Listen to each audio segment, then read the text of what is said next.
What is going on, you guys? It is Justin back here with another video, and today we are going to be reviewing Raw for October 7th, 2024. So without further ado, let's get right into this.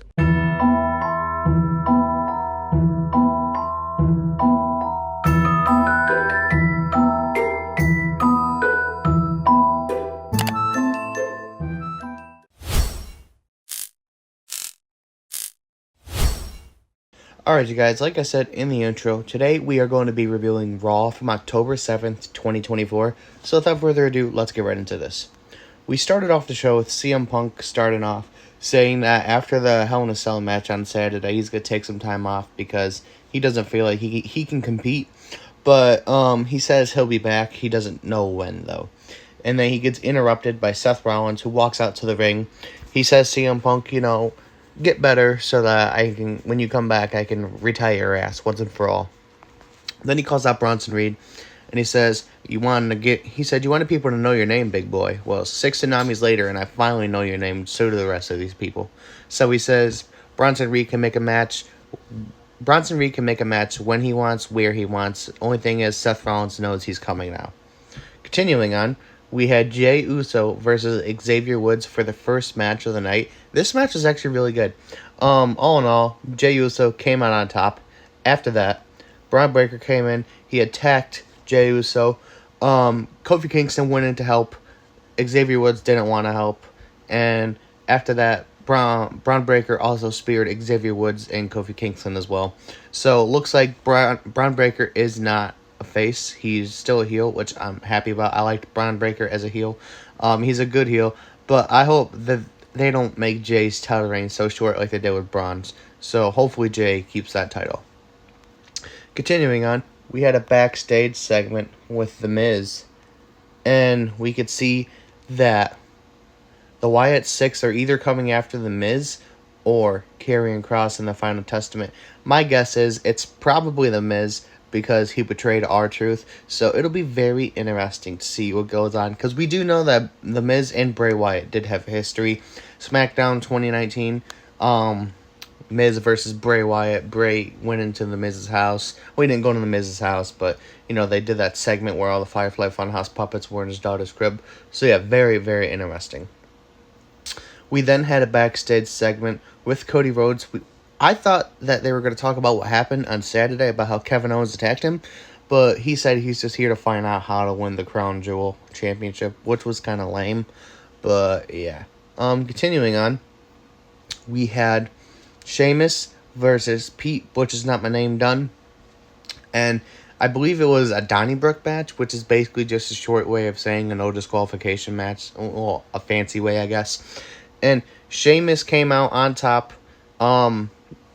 Pete Dunne zip-tied Sheamus' hands together, so he beat him with a bro kick and then pinned him with no hands, which I thought was kind of cool. Continuing off of that, we had a backstage segment with Liv Morgan, Dominic Mysterio, and Raquel Rodriguez, and they were talking to her about her win. Well, not her win on Saturday. They're asking her how she felt after she lost. She said, as the person who lost, I still won, because she still has a championship, she still has Dominic, and now she's got Raquel Rodriguez on her side.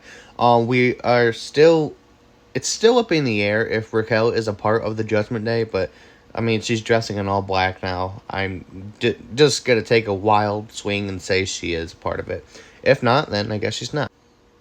We also had a 10-woman tag team match. It consisted of Sonya Deville, Zoe Stark, Shayna Baszler, and Isla Dawn and Alba Fire versus Zelina Vega, Katana Chance, Kaden Carter, Lyra Valkyria, and Natalya. And Natalya, Kaden Carter, Lyra Valkyria, Katana Chance, and Zelina Vega took the win. So yeah, it was a very fast match for a 10-woman tag team match, but yeah, pretty good too. And then we had a backstage segment where Ethan Page came on Raw, which I thought was really interesting. Hoping he gets called up soon, even though he just joined NXT. But, yeah, it could be like a solo deal where Solo just gets called up out of nowhere. But, he was doing a backstage segment. He went to talk to Adam Pearce about getting a match with CM Punk because Punk cost him his championship on NXT. And Adam Pearce said, you don't talk to me about that. You talk to Ava Raine about that because she is your general manager. And then we had an altercation between Sexy Red and Ethan Page, which I don't know. It was interesting, to say the least. And finally, we ended with Gunther versus Sami Zayn, and this was definitely a pay-per-view worthy match. Now, me personally wasn't too excited when I heard about this. I thought it was just going to be a squash match. Definitely was not a squash match. I'll admit, I have said in the past I thought Sami Zayn was overrated, but in this match tonight, he really proved that he's not. He put up a hell of a fight, but he put up a hell of a fight against Gunther. But ultimately, in the end, Gunther came out as the champion. I was hoping he would. I didn't want him to do what they did with Braun Breaker and make him lose on Raw. That just doesn't seem like the place Gunther would lose it. It feels like Gunther would lose it at like a WrestleMania or a Rumble or something. But yeah, very, very good match. I loved it. And we ended with a face-to-face between Cody Rhodes and Gunther. So yeah, all in all, I would give this Raw a solid 8 out of 10. I really enjoyed it. First Raw I've watched in a while because I've been working a lot. But yeah, very, very good. But yeah, let me know what you guys thought about this down in the comments below. As always, you guys, stay groovy, stay safe, you keep your people safe. Remember, God is good all the time. It has been Justin, and I'm out. Peace.